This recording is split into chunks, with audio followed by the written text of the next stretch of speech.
Ay, nahulog.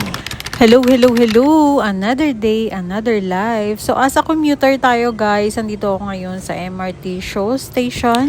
Around 5:10 na, kaya etong atin yung girl ay madaling-madali maglakad na nakikipag-unahan para makapila nga. So guys, nahulog pa nga yung aking card para pang top. Pero nakuha ko naman, don't you worry.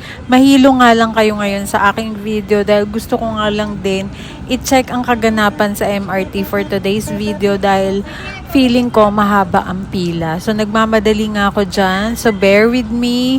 Panoorin nyo hanggang dulo, okay? So, tuwing umuwi nga ako ay lagi akong nagmamadali, guys. Kasi nga, alam nyo naman dito sa MRT, kailangan mauna ka. So, ayan na nga yung sinasabi ko. Sobrang daming tao dito, guys. And hindi ko alam, baka may aberya na naman ng MRT. At hindi ko na nga na-videoan ng buo, guys. Kasi marami ako nakikitang mga umaaligid na malilikotang kamay. Basta ang mahalaga, nagpadala ang MRT ng isang bago na walang laman.